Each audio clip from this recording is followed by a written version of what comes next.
Hello everyone, welcome to this channel. मेरा नाम है आकाश और आप सभी का मैं SBI clerk and SBI PO की जर्नी में स्वागत करता हूं।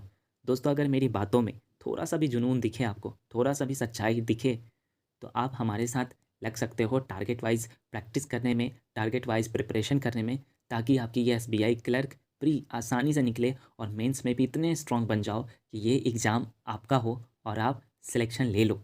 क्योंकि देखो, जर्नी लंबी नहीं करनी है हमें, और जो भाई बहन हमारे साथ जुड़े हैं वो जानते हैं कि हम जब टारगेट ले के बढ़ते हैं तब हमारे में इम्प्रूवमेंट क्या होती है, और ऐसे पढ़ते हैं तो कैसा होता है। तो चलो दोस्तों, फिर से वीकली टारगेट की बातें करते हैं। पिछला वीक हमने किया था, लगभग बहुत सारे लोगों के 70 से 75% हुए। मैंने कहा भी था 100% नहीं होगा, कोई बात नहीं, लेकिन 70 से 80% कर लेना, और आपने किया भी। तो आपके लिए बहुत बहुत धन्यवाद जो आपने खुद के लिए काम किया। और चलो दोस्तों, ज़्यादा बातें नहीं करूँगा, टारगेट की बात करते हैं। 2 पार्ट में टारगेट बटा हुआ है। पहला, ये तो पहला ड्यूरेशन रहेगा 7 डेज़ का, जिसमें आपको मंडे से संडे तक करना है। और ये उनके लिए है जिनके लगभग एसबीआई पीओ में 50 से नीचे मार्क्स है और एसबीआई क्लर्क में 60 के नीचे मार्क्स हैं। तो सबसे पहले मैं उनकी बात कर लेता हूँ, फिर इनसे ऊपर वाले की बात करूँगा, ठीक है। तो आपको मॉक में ना 2 फुल लेंथ मॉक देनी है, जिसमें आपको 1 आईबीपीएस पीओ का और 1 एसबीआई पीओ का या फिर क्लर्क का अल्टरनेट डे पे आपको देना है। आईबीपीएस पीओ डेली देना। जानता हूँ एसबीआई क्लर्क है एंड एसबीआई पीओ है, तो इसमें आईबीपीएस पीओ का क्या काम। लेकिन जब आप आईबीपीएस पीओ का दोगे तो आपके एसबीआई क्लर्क के लेवल से थोड़ा सा वो ऊपर रहता है। तो आपको थोड़ा एक कदम ऊपर जाओगे ना, तो आपको एसबीआई क्लर्क ईजी लगेगा। ठीक है, ये मत सोचना कि मार्क्स कम आ रहे हैं उसमें, ये मत सोच के करना। आपको बस मॉक देनी है, उसके अच्छे से एनालिसिस करनी है, आपको इम्प्रूवमेंट दिखेगी। ठीक है, ये तो टोटल आपका रहेगा। तो टोटल आपका रहेगा वीक में 14 मॉक्स, जो आपको कैसे भी देनी है। भले ही आप प्रैक्टिस में चूक जाओ, लेकिन मॉक में मत चूकना। आप क्वांट की बात करूँ तो क्वांट में आपको डेली सिंप्लीफिकेशन 50 तो करनी ही है। आप इसमें अप्रॉक्सीमेशन भी ऐड कर लेना और सिंप्लीफिकेशन रखना। इसके आपको वीक में 350 क्वेश्चंस लगाने हैं, एनी हाउ एनी कॉस्ट। आप सोचो आप कैसे करोगे, लेकिन आपको करनी है तो करनी है। मिसिंग रॉन्ग दोनों मिलाकर आपको 10-10 डेली का लगाना है। क्वाड्रेटिक इक्वेशन भी आपको 10 डेली के लगाने हैं। तो ये टोटल आपके 70 क्वेश्चंस ईच के हो जाएंगे। ठीक है, डीआई में आपको प्री लेवल के 3 डेली बनाने हैं और ये आपको 21 हो जाएगा। तो आपको लाइन चार्ट पे ज़्यादा फोकस करना है और टेबुलर पे ज़्यादा फोकस करना है। तो इन दोनों के ज़्यादा प्रैक्टिस करना। उसके अलावा एरिथमेटिक में जब आप मॉक देना, तो मॉक में जो भी आपका टॉपिक वीक लग रहा है, जो भी आप प्रैक्टिस नहीं कर पाए हो, उसके क्वेश्चंस लगाओ। 10 तो डेली के डेली आप अरिथमेटिक के लगाना, इजी टू मॉडरेट में। और रीजनिंग की बात करूँ तो रीजनिंग में आपको पजल्स 5 डेली लगाने हैं, और ये डेली आपको जैसे मॉक में देते हो उसी टाइप से रिलेटेड होने चाहिए। मिसलेनियस में आपको 30 क्वेश्चंस डेली लगाने हैं। सिलॉक्स के 5, इनइक्वालिटीज़ के 5, डायरेक्शन के 5, ब्लड रिलेशन के 5, सीरीज़ के 10। सीरीज़ पे थोड़ा ज़्यादा टाइम देना और अच्छे से प्रैक्टिस करना, क्योंकि सीरीज़ थोड़ा सा ज़्यादा आ सकता है, तो उसमें फंसना नहीं है। जितना जल्दी बना सको उतना फ़ायदा रहेगा। और इंग्लिश में आपको 2 आरसी और 10 क्लोज टेस्ट, यानी कि आपको 2 सेट्स ही लगानी है। 10 क्वेश्चन होंगे, 5 रहते हैं, तो आपको 2 सेट्स लगाने हैं क्लोज टेस्ट के।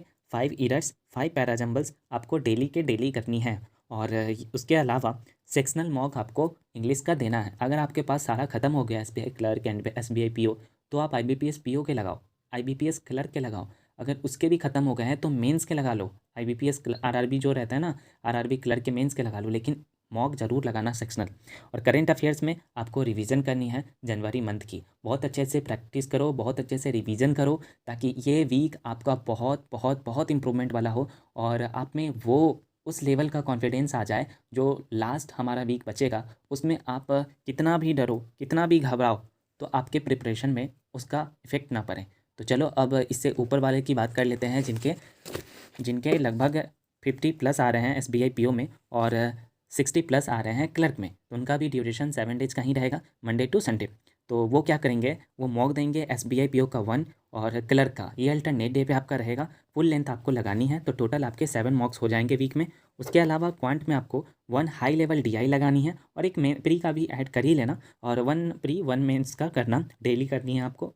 10 अरिथमेटिक आपको मेंस लेवल के लगाने हैं, साथ ही साथ प्री लेवल के, मॉडरेट टू हाई लेवल के आपको प्रैक्टिस करनी है। देखो, आपके मार्क्स बहुत आगे हैं औरों से, जो 50 तक ही रह जा रहे हैं, 60 तक ही क्लर्क में रह जा रहे हैं, लेकिन आप ऊपर हो।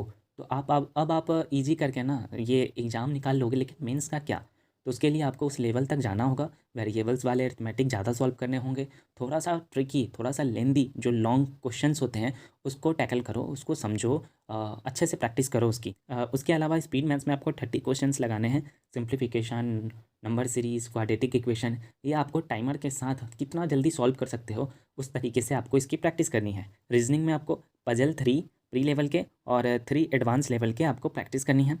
मिसलेनियस में आपको 15 क्वेश्चंस प्री के, जिसमें आपको सिलॉग्स, inequalities, blood relation, direction and distance और सीरीज़ के क्वेश्चंस रहेंगे, इनकी प्रैक्टिस करनी है। साथ ही साथ इंग्लिश में आपको एडिटोरियल तो डेली करनी है। जिनके कम भी मार्क्स आ रहे हैं वो भी एडिटोरियल डेली कर लेना, और जिनके ज़्यादा आ रहे हैं वो तो करो ही करो। आरसी में आपको 1 प्री लेवल के और 1 मेंस लेवल के करने हैं डेली, तो आपको 14 सेट्स हो जाएंगे। और क्लोज टेस्ट में आपको न्यू पैटर्न वाले देखने हैं, जो जिसमें वर्ड दे देते हैं और वर्ड से रिलेटेड रहते हैं, तो उस टाइप के न्यू न्यू जो आते हैं ना, वो क्लोज टेस्ट की प्रैक्टिस कर लो न्यू पैटर्न वाले। 2 तो डेली लगाना, तो आपको ये भी 14 सेट्स आपको लगाने हैं वीक में।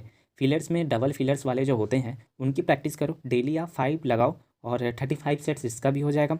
और ग्रामर में आपको ऑल मॉक रिवाइज, यानी कि आपने जितना भी अभी तक मॉक दिया है उसमें जो भी एरर्स में गलतियां हुई हैं, जो नहीं भी हुई हैं, उनको रिवाइज करना। उसमें क्या गलती किए थे, क्या रूल्स होगा, उसको ज़रूर से ज़रूर रिवाइज करना। साथ ही साथ वो करने के बाद आप डेली 5 क्वेश्चंस तो लगाने ही लगाना। और करेंट अफेयर्स में आप लोग डेली का करेंट अफेयर्स जो आता है वो तो करो ही, प्लस आपको मंथली का भी PDF याद करना होगा। तो ज़्यादा फोकस आप 3 मंथ्स पे करना, लास्ट 3 मंथ्स पे। तो यही हमारा दोस्तों टारगेट है। उम्मीद करता हूँ आपको ये टारगेट पसंद आएगा और इससे आपके प्रिपरेशन में और अच्छे से इम्प्रूवमेंट आएगी। तो अगर ये टारगेट पसंद आया होगा और चाहते हो कि और लोग भी हमारे साथ मिल के जुड़े, तो एक लाइक ज़रूर करना और कमेंट करके ज़रूर बताना कि ये टारगेट कैसा है। ये मैं अपने वीडियो के लिए नहीं कह रहा हूँ और ना ही मैं अपने चैनल के लिए कह रहा हूँ। आपके इससे करने से ये बहुत सारे लोगों तक अपने आप पहुँच जाएगी यूट्यूब के फीचर से। तो थोड़ा सा हेल्प आप भी लोगों का करो जो ये परेशान है सोच कर कि क्या करें अब, क्या नहीं करें, और एंग्जाइटी में है, डिप्रेशन में है, घबराहट में है। तो उनका ये घबराहट या एंग्जाइटी दूर हो और वो हमारे साथ मिल के एक पॉजिटिव थिंकिंग से एक पॉजिटिव इन्वायरमेंट में रह के पॉजिटिव सोच कर आगे बढ़े। तो चलो दोस्तों, मिल के तैयारी करते हैं और इस साल को सिलेक्शन वाला साल बनाते हैं।